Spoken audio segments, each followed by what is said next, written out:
Welcome back, all you pro wrestling fans, to Squared Circle Speak, your home for superstar spotlights, championship histories, and pay-per-view reviews. And that's what we got in store for you today with another pay-per-view review. We are, of course, talking about AEW and New Japan's Forbidden Door. Yeah, this was a long pay-per-view. I mean, honestly though, it wasn't one of their longest ones. It just had a No, lot.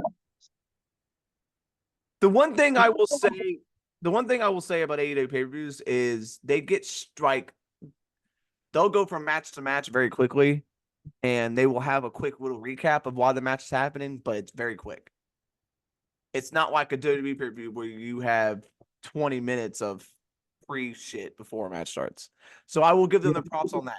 They get through these matches very quickly, and there's not a lot of downtime between matches, which is a good thing, but it can also be a bad thing because it can burn you out really quickly with how quickly they go through these matches. Some of the entrances went by really quick, and there was like, "Here we go, we're getting into this." Yeah, which hey, I applaud. Let's just get to the wrestling. This is a pay-per-view. No need to waste time. And like I said, the pre-show packages, the pre-match packages they had were all very quick. Just a couple minutes just to let you know, hey, this is why they're wrestling. Let's get to the match. So there was 5 pre-show matches. We are not going to talk about all those because none of them will really matter. The one thing of note was the Women's Owen Hart Cup tournament first round match. Mariah May defeated Saraya. And so everything else was kind of whatever. Right. So this movie's kicked off with MJF versus Hichichero. What'd you think of this one, Nathan? Because Well, I think this is why it was first, because nobody really cared. yeah, And it was pretty evident. Even, I mean, it was only 9 minutes long, and I mean, it was decent. I mean, they were crisp, and that Hitch, whatever, how you say his name, uh, he was innovative. he looked good. I don't know how old Um, he is, and I don't know much about him, but I mean, he didn't look bad. No, and he did some stuff I've never seen before, and the match was okay, but it ended out of nowhere. Like it just Yeah, MJF just kind of ended up winning. Like it really felt like the Hechicero was dominating, and then all of a sudden MJF just decided he's going to win. yeah. He just hit him with like the brainbuster thing, and that was it. Like it was just out of nowhere. Yeah. Really weird. But yeah, like Hichichero has been wrestling since 2001, so I would say he's got to be pretty old. Wow. Wow. Yeah. His age is not listed because he's a luchador and they don't really list their age until they get unmasked. But yeah, he started wrestling in 2001. Even if he started at like 16, that would that Yeah. would put him pretty old. So, that was a fine match, It didn't waste much time and they just kind of went out there and had a match and it was there you go. The second match was a 6-man trios match, the Acclaimed versus Hiroshi Tanahashi and the Elite. This one was chaotic as every trios match is. But Tanahashi looked good for getting up there in age. Um, they all look good in this match. I will give the Young Bucks props. They did good here. The Acclaimed looked good.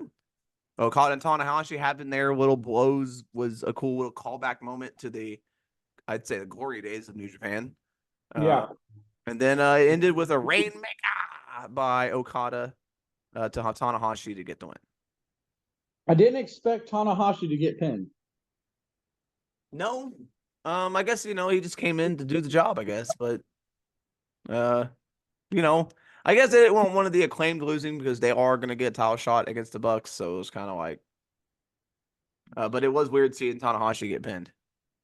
Considering he's the president of New Japan. Well, I guess he.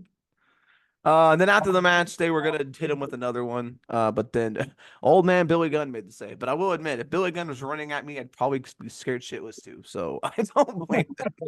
That dude is jacked. Yeah. Yeah. And then we had the third match, Shingo Takagi versus Bryan Danielson. Now this was, oh fuck, this was great. I mean, these two pulled no punches and just beat the fuck out of each other. Yeah, and Shingo Takagi, he's getting up there in age too. Both these guys are, but yeah, I mean, he did his best. I mean, it was good. It was hard hitting. You know, Shingo doesn't do much crazy stuff. Yeah. He's hard hitting and a lot of clotheslines in this match. Yes, there was a lot. This match went 20 minutes and it was just back and forth. They kept just they kept kicking out. You know, like Danielson hit the Busaiku knee and Shingo kicked out, and then Danielson said, "I'm gonna kick his fucking head in," and then yeah, he kicked him, put him in the triangle choke, and then it ended with a Fujiwara armbar, and then the referee stopped it. So Takagi didn't really tap. The referee kind of just stopped it, but this was, oh man, this was great. This was special. Seeing two men just go out there for 20 minutes and beat the fuck out of each other. And you didn't really know. I mean, I kind of figured Danielson was going to win, but there were moments where I thought it was over. Yeah. You know, there were moments where they made me think, and I was like, oh shit. Yeah, fun match. Very fun to watch two old men beat each other up. Yeah. There was a moment where Danielson, you know, there was where he got dropped on his head. On the outside, which was very scary. I don't know if that was intended to look because they called the doctor over and everything. Right. I don't know if that was intended, but it looked nasty. And it really made me wince a little bit because anytime you have someone with history of neck problems and they get dropped on their head, it's very scares you a little bit. Just a little. Just a little. I don't know if that was intentional or if that was part of the match or if that was just like, hey, we're going to check on it. I don't know what it was because they didn't really, I don't know. But it kept going, so obviously he is okay. So Right. the next match, I don't like that this was the next match because I feel like the AEW Women's Championship is being outshined by the TNT title. The Yeah, TBS, but I agree. It was weird. Toni Storm versus Mina Shirakawa. What'd you think of this? Because I really enjoyed this match. I think Mina came out of nowhere. I didn't really know much about her, but she really impressed me in this one. No, this was an awesome match. The only thing about this match, like, I mean, the match was great. I like the story they told in the match, and I also like.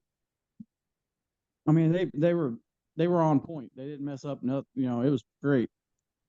The only thing that was weird was the ending. Yeah, Because you know, Toni Storm obviously got the win. We figured she would. And then after the match, they all did a three-way kiss, which was awkward. But then they just all left together. Like I thought one was going to turn on one. yeah. I mean, there was literally a vase, or I mean, a wine bottle smashed over one of their heads 2 weeks ago, and I'm like, so I don't know. I don't know where this is going. I think it's all going to be a group and just ignore the fact that one of them got hit in the head with a bottle. Well, and again, is Toni Storm a face now then? Like, because I don't know where she stands with this because she was a heel and now she's friends with, I don't know. It's very weird, but this match was great. I'm going to ignore all that and just think about how this match was great. They did a top rope, like low down, like a top rope spine buster, which was insanity. That was crazy. They did a whole bunch of stuff, man. This was just insane. But yeah, it ended with just a Storm Zero out of nowhere, and then getting the 1, 2, 3. So yeah, this match went 11 minutes. Could have went 5 minutes longer. They could have took 5 minutes off this next match and gave it to this one. Because the next match was Orange Cassidy versus Zack Sabre Jr. But I will give Orange Cassidy credit. He was not in his like comedy phase. He was in serious mode, and this was great. I will give them credit because this was fun. Yeah, there's only a couple little comedy things like his kicks that he does and stuff, but not much. And yeah, it was very technical. And my God, freaking Zack Sabre Jr. tied him in a knot, dude. Like he couldn't escape. He had his arms and his legs and everything bent. Yeah. I didn't expect that. I didn't expect Zack Sabre Jr. to win. I guess you gotta let New Japan get one of two matches won in here though. I was gonna say I'm glad they let the other non AEW people get at least a couple wins. But yeah, this was fun. Again, I'm not a big fan of Orange Cassidy, but in this match, he did not do too much silly stuff, and he was in there having a really good technical match with Zack Sabre Jr. And yeah, like you said, he mousetrapped his legs and his arms, and then grapevine the leg, and it was just and Cassidy had nowhere to go, and Zack Sabre had to. So like I said though, they could have took 5 minutes off this match because a match like this where it's so technical, going 16 minutes seems like a little too long for me. I would have given 5 more minutes to Tony and Mina and let this match go about 10 minutes. I think that would have been perfect. Right. But 16 minutes on a match that's so physical and just technical seems to kind of take the crowd out a little bit because there's not much going on. So Yeah, but I mean, I get it. And see, this is where, you know, the difference between WWE and AEW is, you got different styles and they actually feel all like different. Like some of these matches feel completely different. Whereas in yeah, WWE, they call it the WWE style for a reason.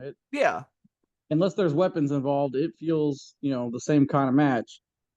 Um, but I like the different styles and I think a lot of the people can appreciate when it's a technical slow down match. So like if as long as it's done well, and Zack Sabre Jr. is the master of it.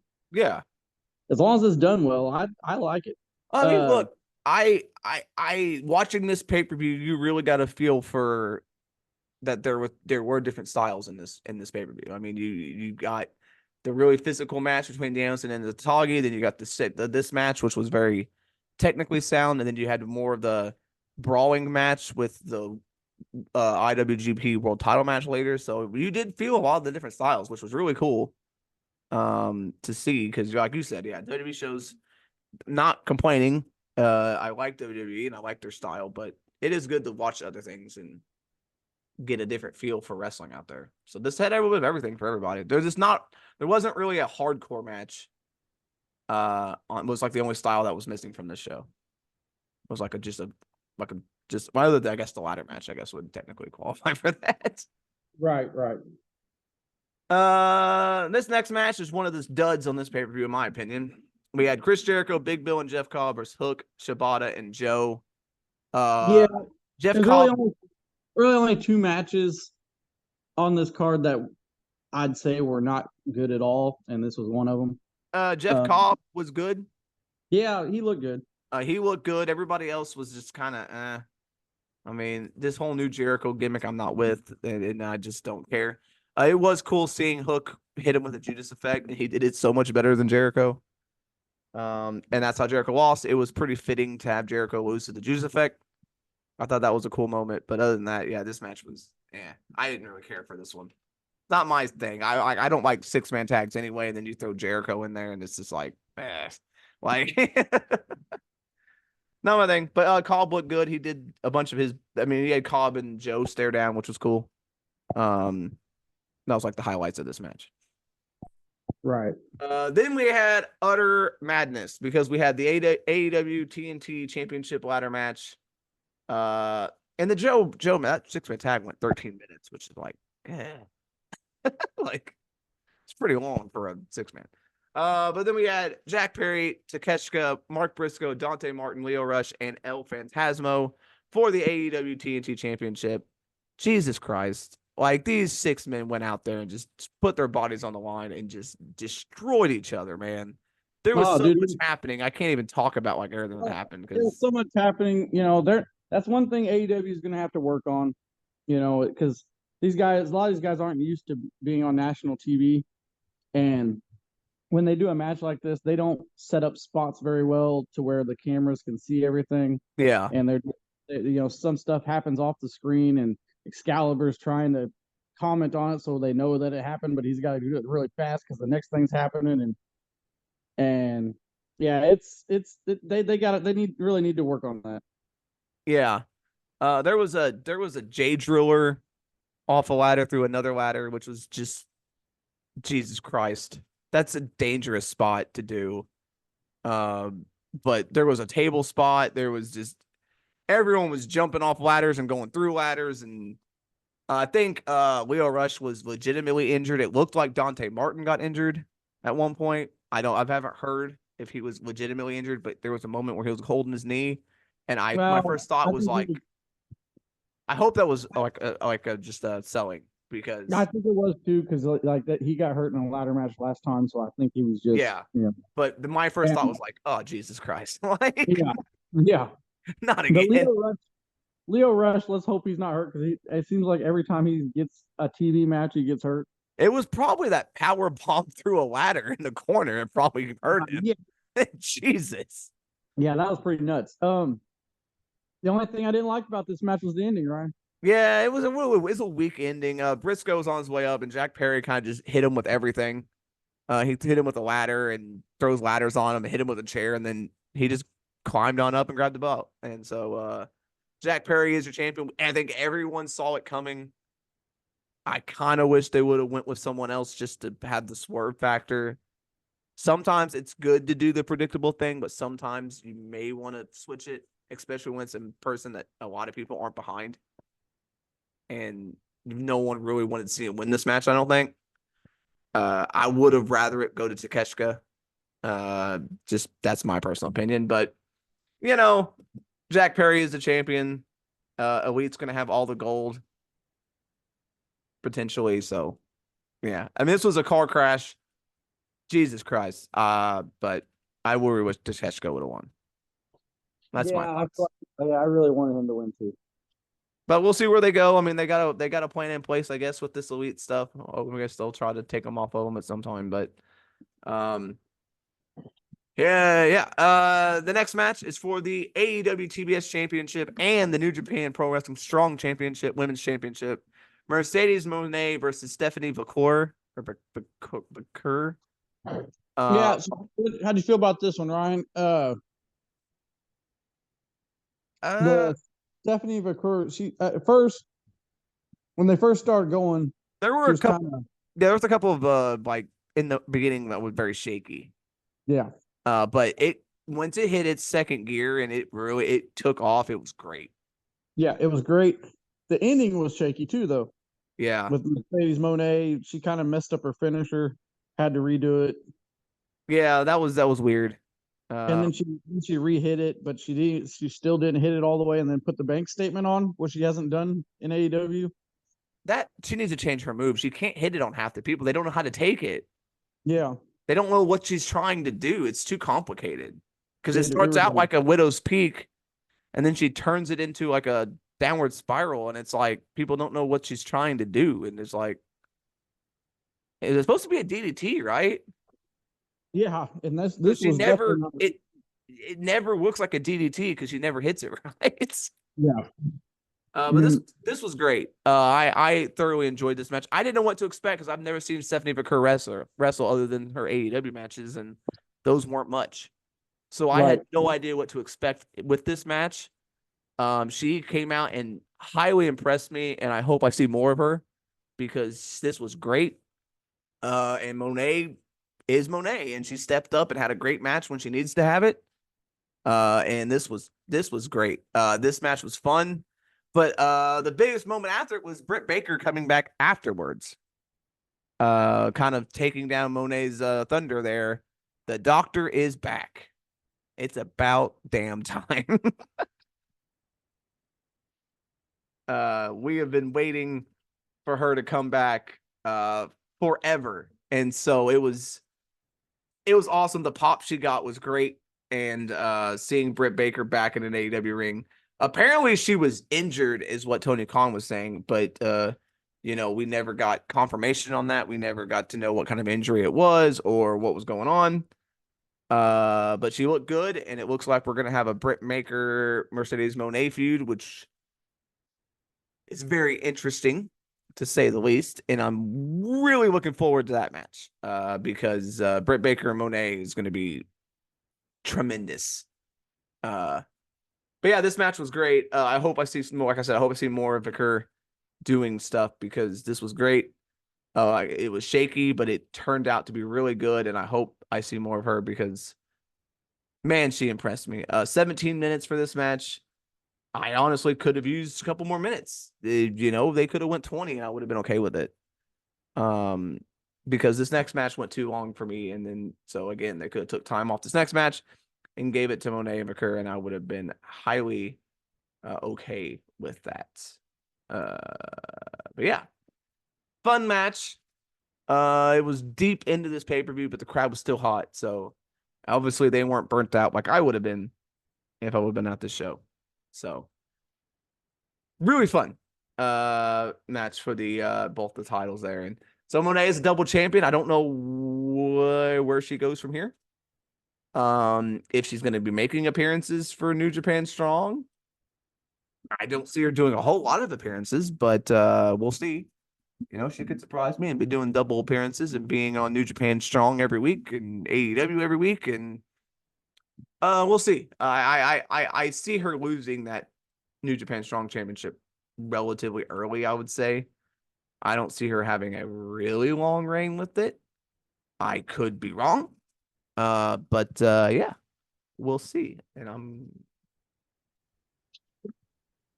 so yeah, what were your thoughts on Britt Baker coming back, Nathan? I mean, I feel of two things. I felt like it was weird that it happened here and not at the last pay per view. Yeah, Because I felt like the last pay per view seems like it should have been a bigger deal because it was Double or Nothing, right? yeah. I feel like that's one of your bigger ones. That should have happened there instead of at Forbidden Door. And also, I like that she came out, but I felt like I know we just had a long match, but I feel like she should have said something. Yeah, she didn't say anything, and it was.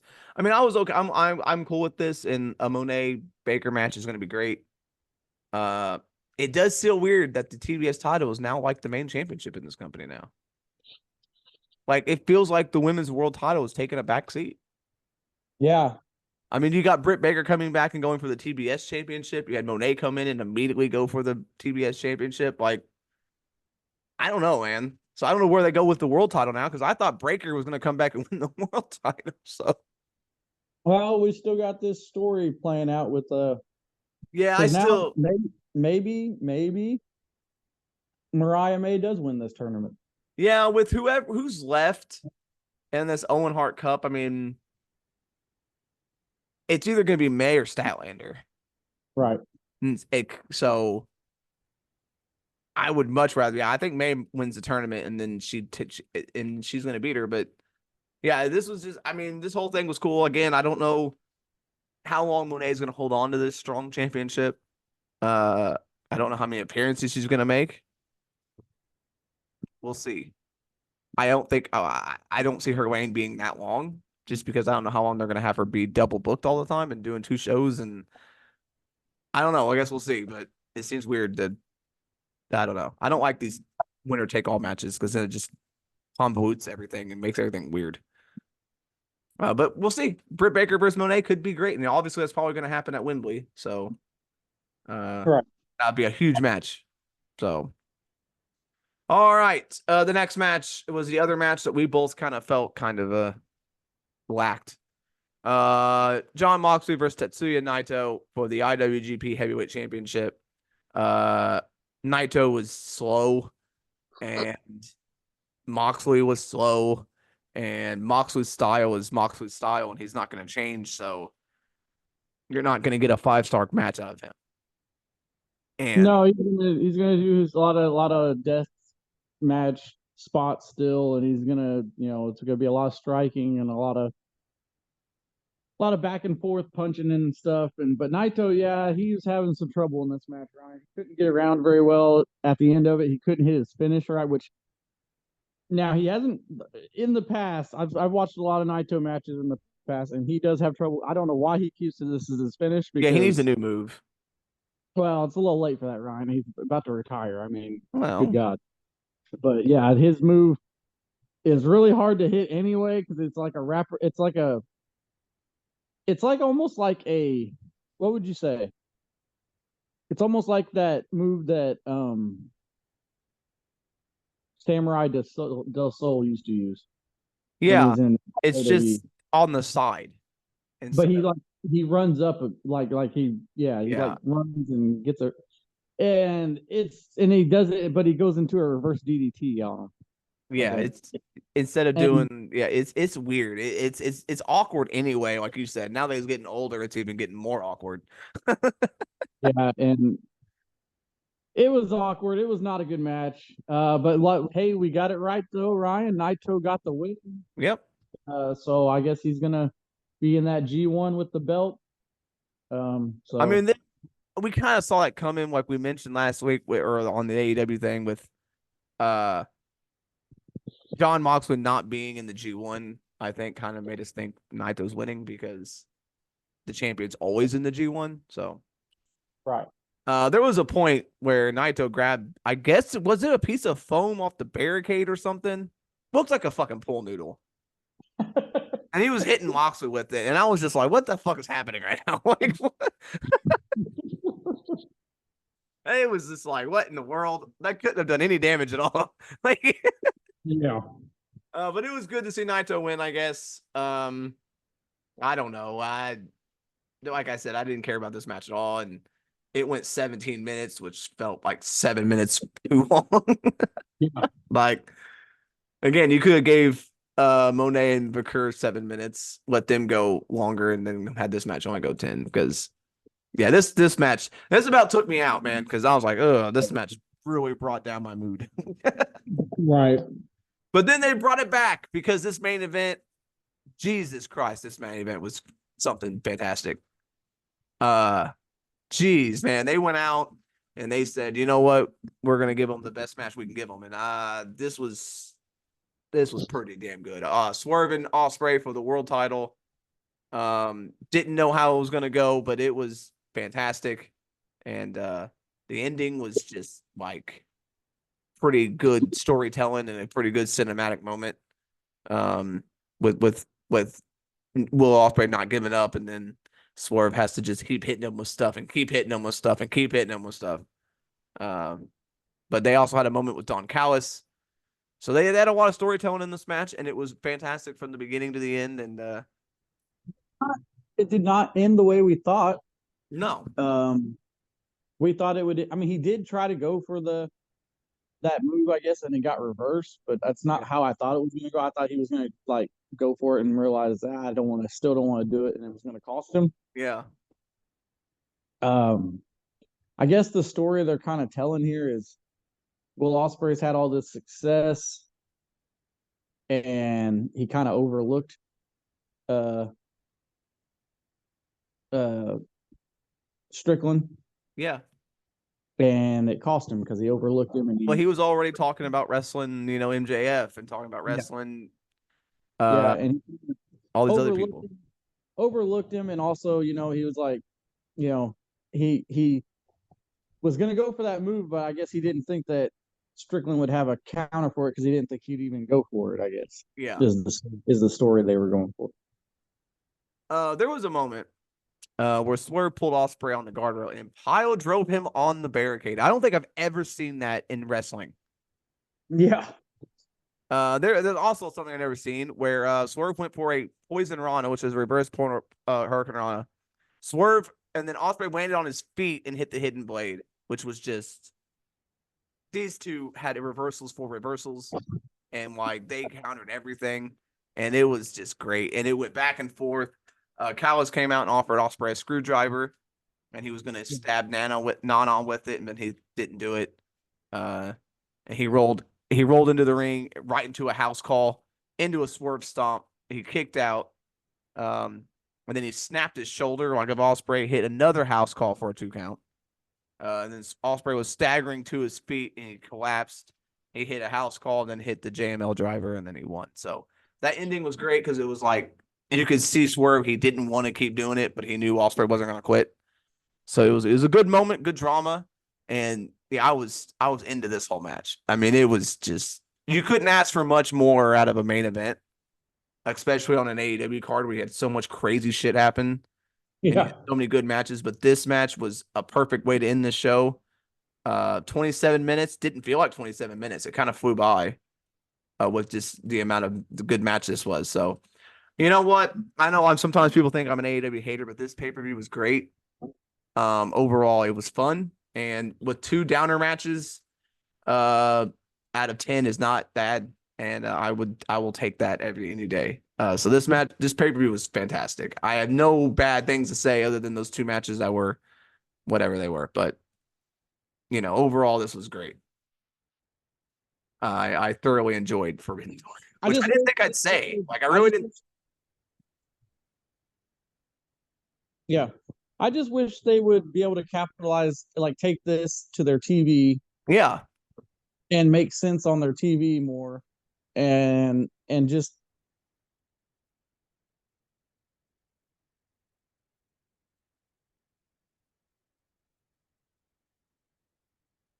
to yeah, where you tell stories in a way where the TV is more compelling and it leads to the next pay-per-view that's going to be even better or whatever, and I feel like you could get your audience back that way, but maybe they don't care about that, maybe yeah, they're happy 500,000 people. I don't know. yeah. That's the thing. Like it was like they had these great pay-per-views, and they always have good pay-per-views, Yeah. but they don't capitalize between them, and it feels like they have like they don't have another pay-per-view till August 25th, so they have an entire month here to build storylines to All In. Let's see what they do. My faith is not all the way there with this company with telling compelling stories and keeping it organized and keeping me excited to watch their shows. Sometimes it feels like a chore to watch their shows. And I don't like that with wrestling. I like my wrestling to just feel great and it flies by and I don't, so hopefully they can get it together. I don't know if they will, but this was a great pay-per-view and hopefully they can build off this to All In and have that'll be a good pay-per-view too. That's the thing though. They just have good shows, good pay-per-views, but then everything in between, none of it, hardly some of it don't make sense and none of it matters, it feels like. So that's the problem. You can have all the good pay-per-views you want, but if your TV is not compelling, it doesn't matter. So let's hope they can capitalize on this. But I don't know. Yeah. that's all I can say is, ooh, maybe not. I say So that after every pay-per-view, I think. huh?